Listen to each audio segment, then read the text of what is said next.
Pada tahun 2023, Otoritas Jasa Keuangan melaporkan bahwa sejumlah besar pemegang kartu kredit menunda pelunasan tagihan, menciptakan beban bunga yang terus bertambah. Bunga tersebut hampir setara dengan pinjaman payday, sehingga setiap rupiah utang menambah biaya hidup secara signifikan. Selain itu, biaya layanan tahunan yang tidak selalu terlihat menyusutkan penghasilan bersih pengguna. Kondisi ini diperparah oleh denda harian yang muncul bila batas waktu terlewati. Akibatnya, saldo kartu dapat tumbuh seperti bola salju, menelan sebagian besar pendapatan bulanan. Banyak keluarga berpendapatan menengah bawah merasakan penurunan kemampuan menabung karena beban ini. Fenomena yang disebut revolving debt ini menjadi akar utama kebangkrutan finansial di Indonesia.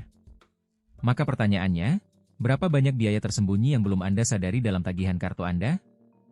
Namun, menunda pelunasan hanyalah satu sisi dari masalah yang lebih luas, karena biaya tersembunyi mengintai di setiap transaksi. Bukti nyata terlihat dari tingginya frekuensi denda keterlambatan yang dikenakan pada jutaan nasabah.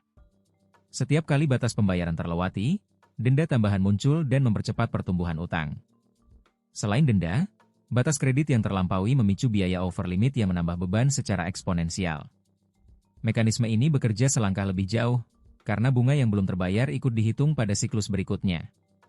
Pada praktiknya, pengguna yang sering berada di atas batas menemukan saldo mereka naik secara drastis dalam hitungan minggu. Situasi ini membuat mereka terjebak dalam siklus pembayaran minimum yang tak pernah berakhir. Lalu, bagaimana angka-angka ini bertransformasi menjadi beban yang menghalangi kemampuan menabung Anda? Sebagai konsekuensi dari mekanisme tersebut, data terbaru mengungkapkan pola perilaku yang mengkhawatirkan.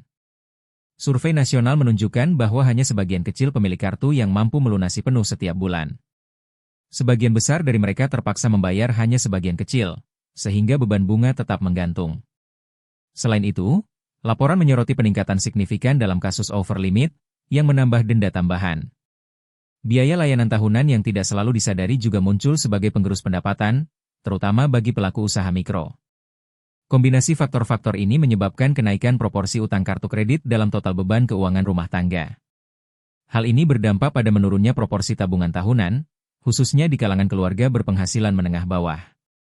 Apakah Anda menyadari bahwa pengeluaran harian Anda mungkin sudah terkontaminasi oleh biaya-biaya ini? Karena beban-beban tersebut terus menumpuk, bunga tinggi menjadi penggerak utama kerusakan keuangan. Bunga kartu kredit beroperasi secara majemuk, artinya bunga yang belum dibayar juga menghasilkan bunga baru.